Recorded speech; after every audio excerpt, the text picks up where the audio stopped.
اگر آپ نے بیچ میں کوئی چیز چھوڑی تھی، جس طرح پہلے والا تحیات چھوڑا تھا، کوئی اللہ اکبر چھوٹ گیا تھا آپ سے، واجبات چھوٹ گئے، سمی اللہ لمن حمدہ کہنا بھول گئے، اے ربنا لک الحمد کہنا بھول گئے، تو پھر آپ کیا کریں گے؟ سلام نہیں پھیریں گے آپ، بلکہ سلام پھیرنے تک جب پہنچ گئے تو اللہ اکبر کہہ کے 2 سجدے کریں گے اور پھر بیٹھ کے پھر سلام پھیریں گے۔ اور اگر آپ سے نماز میں اضافہ ہو گیا، جیسے 5 رکعت پڑھ لیے، اس صورت میں مستحب یہ ہے کہ آپ ایک طرف سلام پھیر کے پھر 2 سجدے کریں گے، اور وہ سلام بھی جب پھیریں گے جب آپ نے پوری اتحیات اور دعائیں پڑھ لی ہیں، ایک طرف سلام پھیر کے 2 سجدے کر کے پھر بیٹھیں گے اور پھر دونوں طرف سلام پھیریں گے۔ آیت الکرسی جو ہے ہر فرض نماز کے بعد پڑھنا سنت ہے، یعنی اذکار میں سے ہے اور کی فضیلت ہے۔ جو آدمی ہر فرض نماز کے بعد ایک دفعہ آیت الکرسی پڑھتا ہے، اس کے درمیان اور جنت کے درمیان صرف رکاوٹ موت ہے۔ کئی لوگوں نے اس میں اب جو ہے نا شدت اختیار کرنا شروع کر دی ہے کہ امام جو ہے نا فوجی کاشن دے گا، پیچھے سب آمین کہیں گے، اگر امام سے پیچھے پہلے نہیں کرو۔ کئی لوگوں نے یہ شروع کر دیا ہے اس میں شدت کہ آپ انتظار کرو جب تک امام آمین نہ کہے، اس وقت تک آپ آمین نہ کہو۔ تو یہ ایسا کچھ نہیں ہے، بلکہ بعض روایت میں اللہ کے نبی نے فرمایا جب امام ولدالین کہے تم آمین کہو۔ امام نے ولدالین کہہ دی، آپ آمین کہہ سکتے ہو۔ وہ ہو سکتا ہے اس کا سانس رک گیا ہے، وقفہ لے رہا ہے وہ، تو آپ اتنی دیر اگر آپ نے کہہ دی ولدالین سن کے، تو کئی امام کہتے ہی نہیں ہیں اونچی آواز سے، تو پھر آپ بھی پھر ٹھہرے رہیں گے۔ تو ولدالین سن لی، آپ آمین کہہ سکتے ہیں۔ السلام علیکم ورحمۃ اللہ وبرکاتہ، یہ بھی ثابت ہے۔ ایک طرف ایک ہے صفحے بنانے کا مسئلہ، ایک ہے رفع الیدین کا مسئلہ، یہ اتنے رکن سے اوپر جا چکے ہیں۔ جو مسئلہ جس درجے کا ہے اس کو اگر آپ اسی درجے میں رکھیں گے تو آپ اہل سنت ہیں۔ اگر آپ سنت کو بھی فرض درجے کا، مستحب کو رکن درجہ دے دیں گے، آپ جو ہے سنت سے نکل جائیں گے۔ آپ کے اس جذبے سے، آپ کے اس جھگڑے سے، آپ کے اس گرمی سے دین کو کوئی فائدہ نہیں ہوگا اور نہ آپ کو کوئی فائدہ ہوگا۔ اگر آپ اللہ کے دین کا کام کرنا چاہتے ہیں تو دین کی بات اسی طرح پہنچائیں جس طرح ہے۔ تو نماز کے اندر اگر وہی پہلے میں نے بات بتائی کہ اگر جگہ تنگ ہے یا آپ خود صحیح طرح بیٹھ نہیں پا رہے، تکلیف آپ کو خود ہو رہی ہے، یا جگہ تنگ ہے دوسروں کو آپ تکلیف دے رہے ہیں، تو پھر آپ جس طرح بہتر ہو اس کے مطابق اس طرح بیٹھیں، اس طرح بیٹھ سکتے ہیں۔ یہ دونوں طریقے ہیں، یہ بھی ثابت ہے۔ تو یہ اس طرح بیٹھیں۔ تیسرا طریقہ وہ جو آپ کے لیے آسانی ہو، یہ اس طرح بھی نہیں بیٹھ سکتے، اس طرح بھی نہیں بیٹھ سکتے، پھر تیسرا طریقہ یہ جس طرح آپ بیٹھیں۔ مثلا ایک آدمی ٹانگ فولڈ ہی نہیں کر پا رہا، یوں کر کے بیٹھ جائیں، یوں کر کے بیٹھ جائیں۔ کعبے کی طرف اللہ کے نبی صلی اللہ علیہ وسلم نے کیا چیز منع کی ہے؟ کعبے کی طرف منہ کر کے تھوکنا منع کیا ہے۔ یہ ہندوؤں کا دھرم ہے کہ جو مقدس چیز ان کے نزدیک ہوتی ہے اس کی طرف پاؤں نہیں کرتے، وہ ہندو دھرم میں ہے یہ جی ہاں، اس طرف پاؤں نہیں کریں۔ بزرگ بیٹھا کوئی اس کی طرف پاؤں نہیں کریں گے، کوئی ان کی مقدس کتاب پڑھیے پاؤں نہیں کریں گے، ان کا کوئی مندر ہے کوئی تو اس طرف پاؤں نہیں کریں گے۔ اسلام نے ایسی کوئی چیز نہیں سکھائی، اسلام نے جو سکھائی ہے وہی رکھیں، آپ ہندوستان کا دھرم نہ بیچ میں شامل کریں۔ تو قبلہ کی طرف تھوکنا منع ہے۔ ہاں صف میں یہ ہے کہ اب مسئلہ صف میں ہمارے ہاں جو اصل نارمل طریقہ یہ ہے کہ آپ اپنے جو جتنے کندھے ہیں آپ کے اتنا آپ پاؤں کھول سکتے ہیں، کم جتنا مرضی کھول لیں، یہ بھی مکروہ نہیں ہے۔ آپ زیادہ سے زیادہ جو ہے اپنے کندھوں کے برابر پاؤں کھول سکتے ہیں۔ اگر آپ اکیلے کھڑے ہیں جس طرح مرضی آسانی سے کھڑے ہو جائیں، اس میں بھی مسئلہ نہیں ہے۔ اگر آپ اکیلے کھڑے ہیں جس طرح آسانی سے کھڑے ہو سکتے ہیں۔ قیام کرنا ہے، آپ صف کے درمیان جب آپ کھڑے ہیں، کیونکہ صف ملانا یہ اقامت صلاح ہے، اور اس میں سب سے پہلے ہے کہ آپ کندھے ملائیں۔ کندھے ملانے کا کیا ہے؟ آپ دونوں کندھے نہیں ملا سکتے ایسے کر کے، ایک کندھا ملا سکتے ہیں آپ۔ امام کے پیچھے سب سے پہلے سنت یہ کہ امام کے پیچھے سے صف شروع ہوگی، امام کے پیچھے سے۔ آپ یہاں سے چند لوگ کھڑے تھے، آپ آگے بھی بعد میں، تو آپ کیا ملائیں گے؟ ادھر جو بندہ کھڑا ہوگا تو وہ یہ کندھا ملائے گا اس ادھر والے بندے کے ساتھ، اس کے ساتھ ایک اور آدمی آگے کھڑا ہوگا تھوڑا ہٹ کے، اب اس کے ساتھ یوں نہیں ہوگا، آپ نے اپنا کندھا اس طرح امام کی طرف والے کے ساتھ ملانا ہے، اور اس کا کام ہے کہ وہ آپ سے کندھا ملائے، اگر نہیں ملاتا تو آپ کے سر پہ کچھ نہیں ہے، آپ پھر پاؤں کبھی یوں کر رہے ہیں، اس سے ہٹ رہے ہیں، کبھی پاؤں کر رہے ہیں، آپ کو اس کی ٹینشن لگ گئی، یہ آپ نے خام خواہ اپنے دماغوں پر فضول چیزیں سوار کر لی ہیں، تو یہ اس کا کام ہے، اگر وہ نہیں ملاتا تو آپ کی نماز پر کوئی فرق نہیں پڑ رہا، اور اگر وہ لا علم ہے، عام آدمیوں میں سے ہے، جس طرح کئی لوگوں کو اس مسئلے کا علم نہیں ہے، بلکہ وہ سمجھتے ہیں کہ یہ اہل حدیثوں نے کوئی بدعت شروع کر دی ہے، تو ایک آدمی کفر بھی کرے نا، کفر بھی، تو اس پر کفر کا فتویٰ اس لیے نہیں لگتا کہ وہ لا علم ہے، اور ایک آدمی کو آپ نے ایسا ماحول بنا دیا جنگ کا، مناظروں کا، کہ وہ تو آپ پر اعتماد کیسے کرے گا، اور پھر آپ چاہتے ہیں کہ آپ کی ہر بات کو حدیث سمجھے، اور جب میں بتا دوں کہ سنت ہے مانے، اس نے بڑے بڑے علماء کو دیکھا، آپ کیا چیزیں، اس کا اعتماد ہے کچھ علماء پر، آپ یا تو اس کو تسلی سے پیار سے سمجھائیں، جس طرح بھی آپ سمجھا سکتے ہیں کہ یہ سنت ہے، پھر بھی نہیں کرتا تو آپ کے سر پہ کچھ نہیں ہے، تو آپ امام کی طرف ملیں گے، ایک کندھا ملائیں گے، دوسرا کندھا ملانے کی کوشش نہیں کریں گے، اور پاؤں آپ پھر بیچ میں، سنت یہ ہے کہ آپ دونوں طرف کندھے مل جائیں، پاؤں آپ کے بعد میں ملیں گے، پاؤں بھی ملانے، اور پاؤں میں بھی وہ نہیں ہے کہ گائے ذبح کرنے کا حکم دیا عمر کتنی ہو، عمر بتا دی تو رنگ کیا ہو، آپ کو پاؤں ملانے کا حکم ملا ہے، اور اس میں یہ نہیں کہ اب آپ پیمانہ لے کر جو ہے بیچ میں ہر چیز، یہ اہم مسئلہ ہے کہ کئی دفعہ تھوڑی سی جگہ ملی، صف اول کا شوق ہے، گھس گیا، ایک کندھا یوں کر لیا اور ایک کندھا یوں کر لیا، یہ اللہ کے نبی ہر صف بناتے وقت اس سے تو خاص منع کرتے تھے، ولا تختلفوا، یہ لفظ آپ نے سنا ہوگا، لا تختلفوا کا مطلب آگے پیچھے مت ہو، برابر ہو کر کھڑے ہوں، اگر ایسا مسئلہ بن رہا ہے تو آپ پیچھے ہٹ جائیں، صف کوئی مسئلہ نہیں، آپ پیچھے نکل جائیں، صف سے نکل جائیں اور صف میں چلے جائیں، آگے پیچھے کندھا نہیں ہونا چاہیے،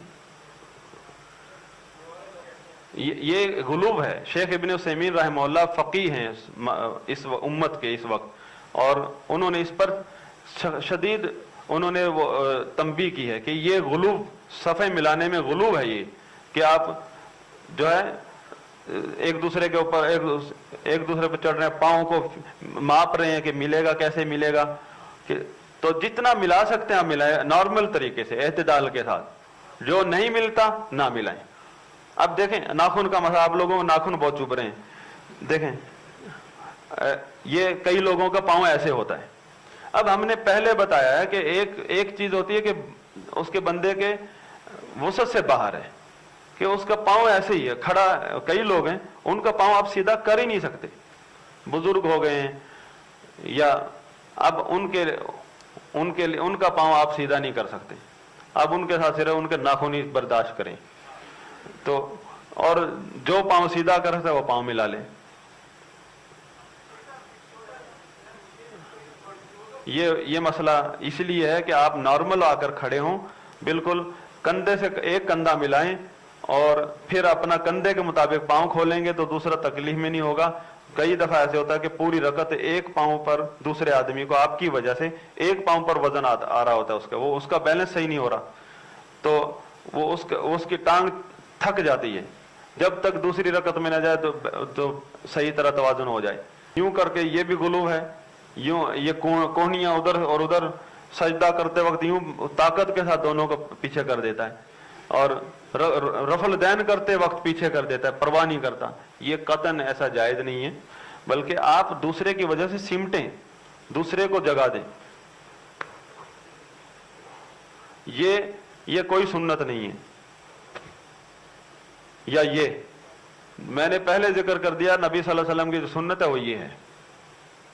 ہندوستان کے ہمارے جو مشکات شریف کی شرح کی ہے شیخ مبارک پوری رحمہ اللہ، کئی مبارک پوری ہیں، وہ جو شارح مشکات ہیں انہوں نے بھی اس پر تنبیہ کی ہے، نبی کی جو سنت ہے کیفیت ہے وہ یہ ہے